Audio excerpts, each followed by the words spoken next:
नमस्कार दोस्तों, स्वागत है आप सभी का एम के क्लासेस में। फाइनेंस अकाउंट असिस्टेंट और सब इंस्पेक्टर के लिए पढ़ रहे थे। साइंस का लेक्चर नंबर 12 है और अलॉय और नॉन मेटल पढ़ेंगे। इसके बाद हमारी केमिस्ट्री ख़त्म हो जाएगी और फिर आपको इसके मिलेंगे एमसीक्यूज़। आई होप आपने पिछली वीडियोस भी देखी होंगी। चलिए आज की वीडियो शुरू करते हैं। अलॉय अलॉय क्या है? N alloy is a homogeneous mixture of metal and other. ठीक है, जो होमोजीनियस मिक्सचर होता है मतलब कि बराबर का मिक्सचर होता है मेटल का या मेटल नॉन मेटल का, ये दोनों क्या किए जाते हैं, फ्यूज्ड किए जाते हैं एक साथ, तो इसको हम कहते हैं अलॉय। अलॉय क्या है? एक सॉलिड सॉल्यूशन है। They can be considered as solid solution, को सॉलिड सॉल्यूशन कहा जाता है। Metal with high concentration is the solvent, जो मेटल हाई कंसंट्रेशन में हो उसको सॉल्वेंट कहा जाता है और जो लो कंसंट्रेशन में हो उसको सॉल्यूट कहा जाता है। ठीक है, अगर आपने सॉल्यूशंस पढ़े हुए हैं तो जो चीज़ ज़्यादा होती है उसको बोलते हैं सॉल्वेंट, जो कम होती है उसको बोलते हैं solute. In one of the compound of N alloy is mercury, और मरकरी का अलॉय क्या होता है? एक अमेलगम। ठीक है, अमेलगम ये क्या है? अलॉय है किसका? मरकरी का। ठीक है, brass is an alloy of zinc, zinc solute और कॉपर सॉल्वेंट। ठीक है, ब्रास क्या है? जिंक और कॉपर का अलॉय है जिसमें जिंक एज अ सॉल्यूट है और कॉपर एज अ सॉल्वेंट है। देखिए कुछ एग्जांपल्स अलॉय की और उनके यूजेस बताए गए हैं।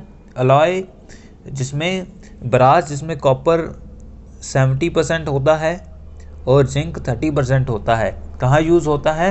इलेक्ट्रिकल फिटिंग्स में यूज़ होता है, मेडल्स में यूज़ होता है, हार्डवेयर और डेकोरेटिव आइटम्स में यूज़ होता है। ब्रोंज क्या है? कॉपर 90% और टंगस्टन 10%।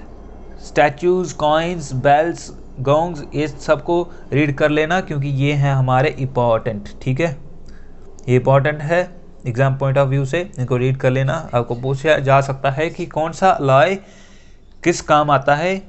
ठीक है दोस्तों, ये आपको पीडीएफ तो प्रोवाइड हर बार की तरह तो मिल ही जाएगी।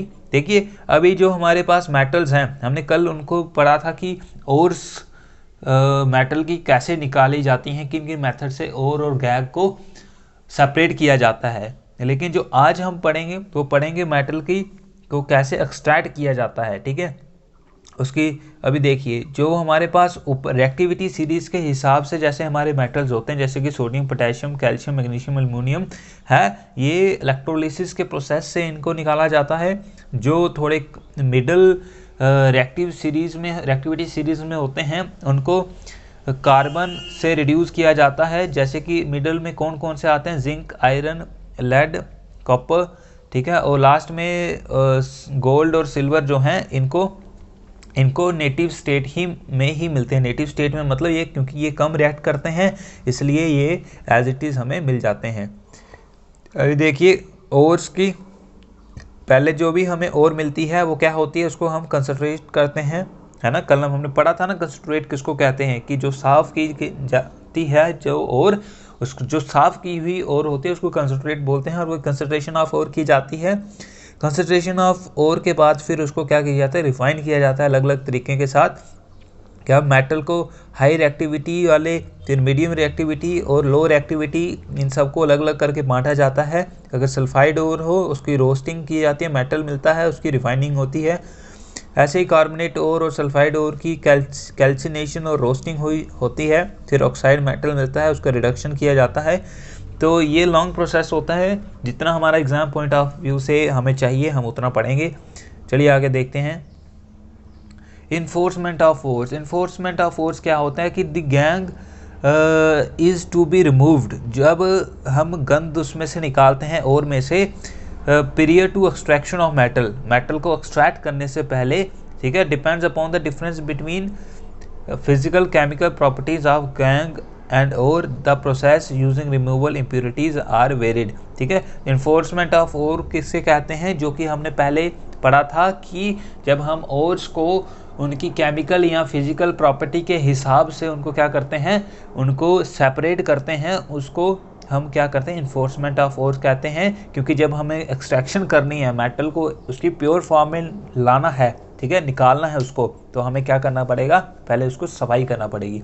उसके बाद क्या है, अगर extraction of metal in low activity series, जो लो एक्टिविटी सीरीज़ के जो हमारे मेटल्स होते हैं वो क्या है, लो एक्टिविटी सीरीज़ वेरी अनरिएक्टिव होते हैं, क्योंकि ये लो एक्टिविटी सीरीज़ मतलब क्या, कि ये कम रिएक्टिव एलिमेंट होंगे तभी इनकी एक्टिविटी सीरीज़ कम होगी, तो इनकी रिएक्टिविटी बहुत कम होती है, तो क्या है कि the oxide of these metals can be reduce to metal, और इनकी जो ऑक्साइड्स होती हैं सिंपल फॉर्म में ऑक्साइड जो हमें मिलती हैं, उसको क्या करते हैं हम, उसको हीटिंग और नॉर्मल छोटे मोटे प्रोसेस से हमको निकाल दिया जाता है। जैसे कि ओर ऑफ मरकरी किनाबार, जो कि HgS कहते हैं, इसको अगर हीट करें हवा में तो हमें मरकरी आराम से मिल जाता है, mercury oxide is then reduce to mercury, और ये भी हीटिंग, सिंपल हीटिंग से हमें ये मरकरी मिल जाता है, क्योंकि ये हमारे लो रिएक्टिविटी सीरीज़ में आते हैं। देखिए यहाँ पे आपको रिएक्शन दिख जाएगी कि अगर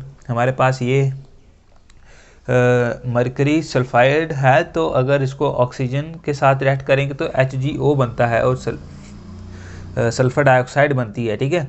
अगर इसी ऑक्साइड को अगर हम फिर से हीट करें तो ये अलग भी हो जाता है आसानी से। वैसे ही यहाँ पे कॉपर सल्फाइड और कॉपर ऑक्साइड को किया और हमें इनकी प्योर फॉर्म मिल गई, मरकरी की भी और कॉपर की भी, ठीक है।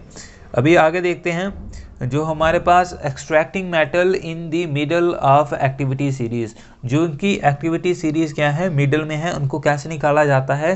देखिए दोस्तों, metal in the middle of activity series are moderately reactive, वो थोड़े बहुत रिएक्टिव होते हैं। जो एलिमेंट थोड़े बहुत रिएक्टिव होंगे, इसका मतलब उनको these are present in sulphide and carbonates in nature, उनके अंदर सल्फाइड या कार्बोनेट जुड़े होंगे उनके साथ। In presence of excess air, बहुत ज़्यादा हवा के साथ मेटल सल्फाइड्स और carbonates are converted into metal oxide by heating, पहले इनको हीट किया जाता है जिससे इनको मेटल ऑक्साइड में बनाया जाता है, और इस प्रोसेस को क्या बोलते हैं, रोस्टिंग बोलते हैं। क्या, सल्फाइड और जो हमारे ये कार्बन है, ठीक है, तो क्या करेंगे, इनको पहले हम करेंगे हीट। जब ये इनको हीट करेंगे तो इनकी क्या बनेगी, इनकी बनेगी मेटल ऑक्साइड, ठीक है। अब जो ये मेटल ऑक्साइड हैं, ये क्या करेंगी, इनको फर्दर हीट करने के बाद ये इनकी प्योर फॉर्म हमें मिलती है, ठीक है। इस प्रोसेस को हम क्या कहते हैं, रोस्टिंग कहते हैं, ठीक है दोस्तों। ये देखिए रोस्टिंग में क्या होता है, जैसे कि जिंक सल्फाइड, मैंने बताया जो हमारे ये एलिमेंट्स होते हैं ये सल्फाइड या कार्बोनेट्स में होते हैं। क्यों होते हैं, क्योंकि ये मिडल रिएक्टिविटी सीरीज़ में आते हैं। अब जब ये मिडल रिएक्टिविटी सीरीज़ में ये आते हैं तो क्या होता है, इसमें हमारे पास ऑक्सीजन के साथ हम इसको रिएक्ट कराएंगे, हीट करेंगे तो जिंक ऑक्साइड बनेगा। जब ये जिंक ऑक्साइड बनेगा तो इसमें क्या है, सल्फर डाइऑक्साइड भी निकलेगा साथ में, और फिर इसको फर्दर रिएक्ट कराएंगे, फर्दर हीट करेंगे तो जो हमारे पास ये जिंक ऑक्साइड है, इसको फर्दर अगर हम करेंगे हीट तो ये क्या बन जाएगा, जिंक अलग हो जाएगा और ऑक्सीजन अलग निकल जाएगी, ठीक है दोस्तों। कैल्सिनेशन में भी हीटिंग होती है जिसमें कार्बोनेट होते हैं, अगर कार्बोनेट होगा इसको हीट करेंगे तो उस प्रोसेस को हम कैल्सिनेशन कहते हैं। चलिए आगे देखते हैं दोस्तों।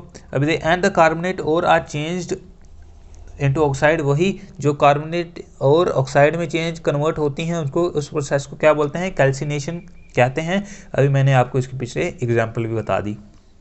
ये देखिए, ये जिंक ऑक्साइड को अलग कर दिया गया, ठीक है। अभी the metal oxide then reduce to corresponding metal by using the suitable reducing agent such as carbon, ठीक है। तो उनके पास कोई रिड्यूसिंग एजेंट यूज़ किया जाता है हीटिंग के साथ, क्या, जैसे कि कार्बन यूज़ कर दिया हमने जिंक में, ठीक है। यहाँ पे इसमें क्या किया हमने, जिंक ऑक्साइड के साथ हीटिंग के साथ क्या यूज़ किया, कार्बन का इस्तेमाल किया, तो कार्बन मोनोऑक्साइड और जिंक कन्वर्ट होके निकल गया, ठीक है। हमें किसी मेटल का भी इस्तेमाल करना पड़ता है, मेटल या नॉन मेटल का इस्तेमाल करना पड़ता है जब हम मेटल ऑक्साइड को कन्वर्ट कर रहे हैं, किसमें, उसको मेटल में कन्वर्ट कर रहे हैं, ठीक है दोस्तों।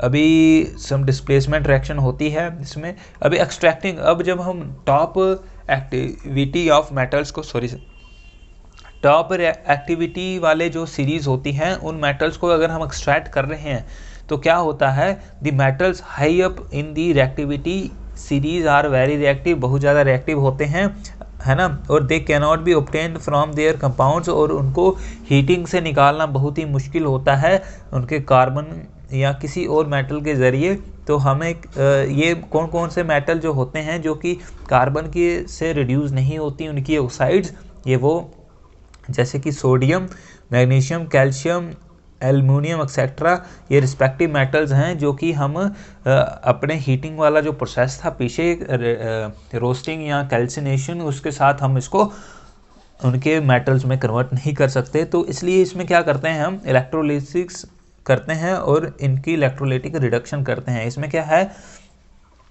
हम क्या करेंगे, ये देखिए ऐसे हम इलेक्ट्रोड्स लगाते हैं, एक तरफ कैथोड और एनोड में लगाएंगे इनको, ठीक है। अभी जैसे कि अगर हमें कॉपर को प्योर फॉर्म में लाना है तो क्या करेंगे, उसको जैसे उसी के सल्फेट सॉल्यूशन में डालेंगे, ठीक है। अरे कॉपर है तो एक तरफ प्योर फॉर्म ऑफ कॉपर लगाएंगे, एक तरफ इम्प्योर फॉर्म ऑफ कॉपर लगाएंगे, तो क्या होगा, कॉपर के जो आयंस होंगे वो एक एनोड से दूसरे एनोड से कैथोड तक ट्रैवल करेंगे, ठीक है, पॉजिटिव टू नेगेटिव, ठीक है। करंट नेगेटिव टू पॉजिटिव जाएगा, आयंस जाएंगे पॉजिटिव टू नेगेटिव, और जो पॉजिटिव वाले आयंस हैं वो नेगेटिव टू पॉजिटिव जाएंगे, ठीक है। तो ऐसे जाएंगे ये आयंस, और इससे क्या होगा, जो हमारी इम्प्योरिटीज़ होगी वो नीचे यहाँ पे रह जाएगी, ठीक है दोस्तों। तो ऐसे हमारी इलेक्ट्रोलाइटिक रिडक्शन ही की जाती है। अभी रिफाइनिंग ऑफ मेटल, अभी मेटल को रिफाइन करना क्यों ज़रूरी है, दे कंटेन इम्प्योरिटीज़, क्योंकि इसमें इम्प्योरिटीज़ होती हैं विच मस्ट बी रिमूव्ड, जिनको रिमूव करना पड़ता है। ऑब्टेन अ प्योर मेटल, उनको प्योर मेटल में लाने के लिए the most widely use method, सबसे बड़ा मेथड मैंने अभी आपको बताया क्या है, इलेक्ट्रोलाइटिक रिफाइनिंग है, और जिससे मैनी मेटल जैसे कि कॉपर, जिंक, टिन, निकल, सिल्वर, गोल्ड एक्सेट्रा, ये सारे मेटल इलेक्ट्रोलाइटिकली निकाले जाते हैं, ठीक है। इनको जो प्योर मेटल होता है इज़ मेड द कैथोड्स, को कैथोड बनाया जाता है, और जो इम्प्योर मेटल होता है उसका एनोड बनाया जाता है, और वो ट्रैवल करते हैं नेगेटिव पॉजिटिव, और आयंस पॉजिटिव नेगेटिव ऐसे ट्रैवल करते हैं, ठीक है दोस्तों। चलिए आगे देखते हैं। ऑन पासिंग द, जब इनके बीच में करंट पास होता है तो इम्प्योरिटीज़ जो जब नीचे सेटल डाउन हो जाती हैं, तो उन जो ये इम्प्योरिटीज़ जो नीचे सेटल डाउन हो चुकी हैं उन इम्प्योरिटीज़ को कहते हैं एनोड मड। तो इसकी डेफिनेशंस क्या होती है, the soluble impurities go into the solution whereas the insoluble impurities settle down at the both of the anode and are known as anode mud. उसको क्या कहा जाता है, एनोड मड कहा जाता है, ठीक है। मड क्या होती है, मिट्टी होती है ना, तो वो वैसे ही आप समझ लीजिए कि एनोड से निकल रही तो उसको एनोड मड कहा जाएगा, ठीक है दोस्तों। अब करोजन क्या है, एक बड़ा ही slow and steady destruction of metal है बाय द इन्वायरमेंट के ज़रिए बहुत ही धीरे धीरे डिस्ट्रक्शन होती है मेटल की। When the surface of iron is expose, जब आयरन का सरफेस एक्सपोज किया जाता है मॉइस्चर में, and other gases present in the atmosphere, और दूसरी गैसेस एटमॉस्फेयर में प्रेजेंट होती हैं, तो क्या करती हैं, वो रिएक्ट करती हैं उनके साथ। देखिए जब हमारे पास ये क्या है, आयरन है, आयरन एटमॉस्फेरिक रिएक्ट हुआ तो क्या बनेगा, Fe2 पॉजिटिव और 2E ये अपना इलेक्ट्रॉन लूज़ कर देगा, और O2 H2O और 4 इलेक्ट्रॉन लूज़ करे, तो ये इलेक्ट्रॉन लूज़ करता है किसके, ऑक्सीजन और वाटर की प्रेजेंस में, और जब इनकी प्रेजेंस में ये इलेक्ट्रॉन लूज़ करता है ऑक्सीडाइज हो जाता है Fe3 पॉजिटिव आयन में, ठीक है। तो अब जब ये Fe3 पॉजिटिव आयन OH के साथ, ये जो OH है इस OH के साथ क्या हो जाता है, कंबाइंड हो जाता है, और जब ये इसके साथ कंबाइन हो जाता बनाता है FeOH3, और उसके बाद ये रस्ट में कन्वर्ट हो जाता है Fe2O3 और वाटर के कुछ मॉलिक्यूल, इसको बोलते हैं हाइड्रेटेड फेरिक ऑक्साइड, ठीक है दोस्तों। यह है क्रोजन किसकी, ऑक्सीजन और वाटर की प्रेजेंस में आयरन के ऊपर लगती है, ये हम सबको मालूम है। अब देखिए क्रोजन से बचने के लिए अलग अलग तरीके हैं, ये पहले भी हमने बताया हुआ है कि क्या कि करोजन से आयरन को बचाने के लिए हम क्या करते हैं, पेंट करते हैं, ऑयलिंग करते हैं, ग्रीसिंग करते हैं, गैल्वेनाइजिंग करते हैं, इलेक्ट्रोप्लेटिंग भी करते हैं। ठीक है, अभी गैल्वेनाइजिंग क्या होती है उसके बारे में पढ़ेंगे। Galvanization is the method of protecting steel या आयरन को प्रोटेक्ट करते हैं from rusting by coating them with thin layer of zinc की एक पतली लेयर उसके ऊपर लगाई जाती है। When iron is mixed with nickel और क्रोमियम, जब आयरन को, ये इंपॉर्टेंट है, ठीक है, आयरन को जब निकल और क्रोमियम के साथ हम मिक्स करते हैं तो हमारे पास जो मिलता है वो होता है स्टेनलेस स्टील, जो कि हार्ड होती है एंड डज नॉट रस्ट, और वो रस्ट भी नहीं करती आसान से। तभी घरों के बर्तन जो होते हैं वो स्टेनलेस स्टील के होते हैं, क्योंकि वो रस्ट नहीं करते, उनमें जंग नहीं लगती, क्योंकि उसके बीच में निकल और क्रोमियम मिलाया जाता है। ठीक है, और गैल्वेनाइजेशन से भी हम आयरन को बचा सकते हैं। ठीक है, thus if iron is mixed some other substance its property changes, तो आयरन मिक्स हुआ उसकी प्रॉपर्टी चेंज हो जाएगी। ठीक है, अब reaction of metal with different elements, reaction होती है मेटल और नॉन मेटल की डिफरेंट मतलब मेटल की नॉन मेटल के साथ रिएक्शन होती है। देखिए अब क्या है, ये यहाँ पे रिएक्शन है क्या, 2Na और प्लस Cl2, ठीक है, रेड किया तो बना 2NaCl, ये साल्ट बन गया। तो क्या बन जाते हैं हमारे पास, ये साल्ट बन जाते हैं जब सोडियम रिएक्ट करता है क्लोरीन के साथ। ठीक है, और क्या बनाते हैं, ये बनाते हैं आयनिक कंपाउंड। आयनिक कंपाउंड, और आयनिक कंपाउंड किससे बनता है, क्योंकि इनके बीच में आयनिक बॉन्ड होती है। NaCl का नेगेटिव पॉजिटिव होता है, ऐसे करके कुछ है ना। और यही मेटल ऑक्सीजन के साथ भी रिएक्ट करते हैं और मेटल ऑक्साइड बनाते हैं, जैसे कि मैग्नीशियम ऑक्सीजन के साथ बर्न होके मैग्नीशियम ऑक्साइड बनाता है। और ये इनकी रिएक्शन ये रही, ये सिंपल सी रिएक्शन। और जो ये O2 ऐसा है, ठीक है, और ये बनाता है क्या, MgO के 2 मॉलिक्यूल्स। ठीक है, जब हमारे 2Mg होता है, ये कुछ ऐसे होता है हमारी रिएक्शन। और metals oxides of alkali metal solution in water to form hydroxide solution, और जब ये पानी के में इनको डालते हैं तो ये हाइड्रोक्साइड सॉल्यूशंस बनाते हैं। उन हाइड्रोक्साइड सॉल्यूशन को क्या कहते हैं, अल्कलीज कहते हैं। क्या कहते हैं, अल्कलीज कहते हैं। जैसे कि सोडियम ऑक्साइड, जैसे कि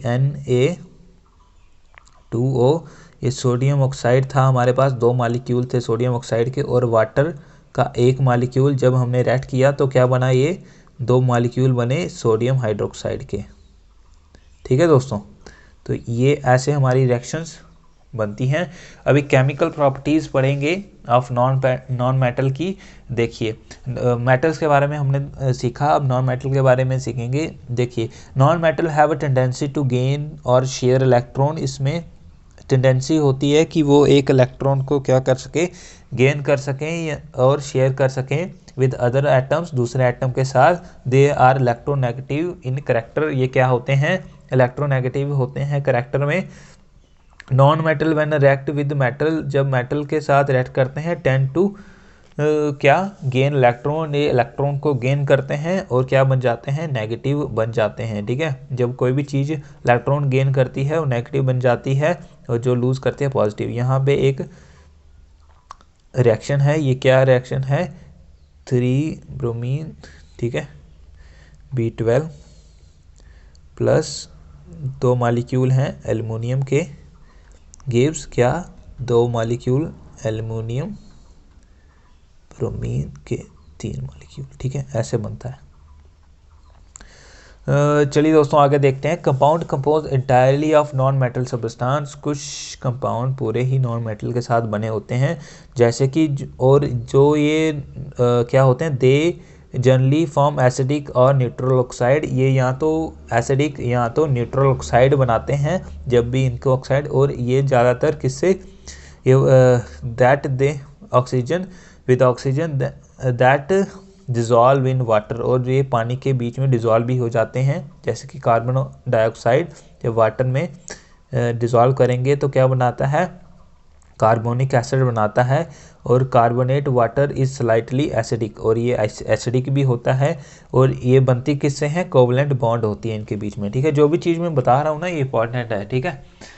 ओके, और non metal oxide can combined with basis, basis के साथ भी कंबाइंड होते हैं और साल्ट्स बनाते हैं। जब ये बेस के साथ रिएक्ट करते हैं, जैसे कि यहाँ पे क्या रिएक्शन हो रही है, कार्बन डाइऑक्साइड रिएक्ट कर रहा है किसके, नाइट्रोजन हाइड्रोक्साइड के साथ, ठीक है। 2 मॉलिक्यूल हैं नाइट्रोजन हाइड्रोक्साइड के, और फिर ये क्या बनाएगा, NCO3 प्लस H2O, ठीक है। तो ये हमारे पास साल्ट बन रहा है, ठीक है। तो ऐसे हमारे पास रिएक्शंस बनती है। फॉर्मेशन ऑफ कोवलेंट कंपाउंड्स, अब कोवलेंट कंपाउंड कैसे बनते हैं, कोवलेंट कंपाउंड बनते हैं जब reaction of between non metal produces covalent compound, जब 2 नॉन मेटल्स एक दूसरे के साथ रिएक्ट कर रहे हैं, वो जो बॉन्ड बनाते हैं कोवलेंट बॉन्ड बनाते हैं, और ऐसे कंपाउंड्स को हम कोवलेंट कंपाउंड्स कहते हैं। और जैसे कि hydrogen react with chlorine, hydrogen chlorine के साथ रिएक्ट कर रहा है, तो क्या बन रहा है, कोवलेंट कंपाउंड बना रहा है, ठीक है, HCl, ठीक है। कैसी रिएक्शन है ये, H2O प्लस Cl2, और ये 2 मॉलिक्यूल बने हमारे पास HCl के, ठीक है। That's a reaction. Reaction of non metal with oxygen, non metal की भी ऑक्सीजन के साथ रिएक्शन होती है। Non metal react with oxygen to form oxides, ये ऑक्साइड्स बनाते हैं, और the oxides are either acidic, ये एसिडिक होती हैं या न्यूट्रल होती हैं। देखिए मेटल्स की भी एसिडिक या न्यूट्रल हो रही थी, ठीक है। और सल्फर ऑक्सीजन के साथ रिएक्ट करके सल्फर डाइऑक्साइड बनाता है, जो कि एसिडिक इन नेचर होता है, ठीक है। Nitrogen react with oxygen, oxygen के साथ रिएक्ट करेगी, नाइट्रिक ऑक्साइड बनाएगी, और ये ऐसे रिएक्शन मेटलॉइड्स के बारे में पढ़ेंगे अभी, ठीक है। मेटलॉइड क्या होते हैं, have property intermediate between metal and non metals, ठीक है। जो मेटल और नॉन मेटल के बीच में जो आते हैं, ठीक है, ये जो पोर्शन जो आता है हमारे पास पीरियोडिक टेबल में, एक तरफ मेटल्स होते हैं, एक तरफ नॉन मेटल्स होते हैं, जो बीच में जो जगह होती है ये होते हैं हमारे क्या, ये होते हैं हमारे मेटलॉइड्स, ठीक है। और मेटलॉइड्स आर क्या होते हैं, यूजुअल सेमीकंडक्टर इंडस्ट्री। अभी सेमीकंडक्टर इंडस्ट्री जैसे कि सिलिकॉन, जर्मेनियम, अभी आप भी फ़ोन चला रहे होंगे अगर वगैरह वगैरह, हम कंप्यूटर्स और बहुत ज़्यादा इलेक्ट्रिकल चीज़ें यूज़ करते हैं, और जो ये इलेक्ट्रिकल चीज़ें होती हैं इनमें सिलिकॉन और जर्मेनियम का भरपूर इस्तेमाल होता है। अभी अगर आपने न्यूज़ पढ़ी है तो सिलिकॉन की चिप की कमी हो गई है, इसकी वजह से इलेक्ट्रॉनिक डिवाइस महंगे होने वाले हैं। They are all solid at room temperature, ये सॉलिड होते हैं रूम टेम्परेचर में, ठीक है दोस्तों। क्या होते हैं, ये होते हैं सॉलिड रूम टेम्परेचर में। Some metalloid such as silicon, germanium act as electrical conductor, ये इलेक्ट्रिकल कंडक्टर काम करते हैं, used under the right condition, को राइट कंडीशन में यूज़ करते हैं। दे आर कॉल्ड सेमीकंडक्टर्स, इनको कहते हैं semiconductor. Silicon for example appear lustrous, देखने में ये लस्ट्रस होती हैं, बट इज़ नॉट मिलेबल, और ये लेकिन ये मिलेबल और डक्टाइल नहीं होती, ये होती है ब्रिटल, ठीक है। It is much proper conductor of heat and electricity than the metal, ये बहुत ही अच्छा कंडक्टर है इलेक्ट्रिसिटी का, ठीक है, और हीट का। कौन, silicon. The physical properties of metalloid tend to be metallic, metalloids जो होते हैं वो मेटेलिक होते हैं, but their chemical property tend to be non metallic, लेकिन जो इनकी केमिकल प्रॉपर्टी होती है वो होती है नॉन मेटेलिक। क्या, physical property of metalloids, physical properties जो मेटलॉइड्स की होती हैं कैसी होती हैं, मेटेलिक होती हैं, लेकिन केमिकल प्रॉपर्टी इनकी नॉन मेटेलिक होती हैं, ठीक है। और इनकी जो ऑक्सीडेशन नंबर, मतलब कि इलेक्ट्रॉन गेन या लूज़ करने की क्षमता +5 से लेकर -2 तक होती है, डिपेंड करता है कौन से ग्रुप में मेटलॉइड पड़ा हुआ है, ठीक है दोस्तों। अभी देखिए, अभी केमिस्ट्री इन एवरीडे लाइफ में कहाँ कहाँ इस्तेमाल होता है, देखिए colouring agents, artificial preservation, flow stabilisation, binding substance, artificial sweetness, antioxidant, mineral, vitamin, इन सब में हम क्या है केमिकल्स फूड में इस्तेमाल करते हैं। अभी देखिए आर्टिफिशियल प्रिजर्वेटिव्स का इस्तेमाल करते हैं, खाना ख़राब ना हो जाए, उसके बीच में कुछ ना कुछ डाला जाता है ताकि वो ख़राब ना हो जाए। तो ये क्या है, they prevent spoilage and stopping the growth of micro organism. इनके बीच में क्या डाला जाता है खाने के बीच में, सोडियम बेंजोएट और सोडियम मेटाबाइजुएट। जो भी हम पैकेट में चीज़ें लेते हैं उनके बीच में ये सोडियम बेंजोएट और सोडियम मेटाबाइसल्फेट पड़ा होता है। ये क्या करता है, खाने को सड़ने से रोकता है और थोड़ी बीमारियाँ भी देता है ना। और आर्टिफिशियल स्वीटनेस क्या है कि क्योंकि अभी आजकल लोगों को डायबिटीज़ वगैरह होती है, तो कैलोरीज कम करने के लिए वो आर्टिफिशियल स्वीटनेस का इस्तेमाल करते हैं। तो इसके लिए कौन कौन से, अस्पार्टम कोल्ड ड्रिंक्स में और आइसक्रीम में यूज़ करा जाता है। और एलिटेम 2000 टाइम्स स्वीटर है सुक्रोज से, है ना। थोड़ा सा भी डालोगे बहुत मीठा हो जाएगा, ठीक है। लेकिन ये क्या, इनके कैलोरीज बिल्कुल नहीं होती और ये बहुत अच्छे से आप कैलोरीज मेंटेन करने के लिए आप इस्तेमाल कर सकते हो। एंटीऑक्सीडेंट है ना, एंटीऑक्सीडेंट कहाँ, फूड को स्पाइल होने से बचाने के लिए ब्यूटाइल हाइड्रोक्साइल टॉलरेंस, है ना, ये सब कुछ हम इस्तेमाल करते हैं अपने खाने को बचाने के लिए। ये था हमारा केमिस्ट्री का लेक्चर, ठीक है। और आप एनसीईआरटी पक्का पढ़िए, एनसीईआरटी से ही मैंने ये आपको लिए नोट्स निकाले हुए हैं। आप डिटेल में और ज़्यादा डिटेल में देखना है तो आप एनसीईआरटी पक्का पढ़िए। धन्यवाद।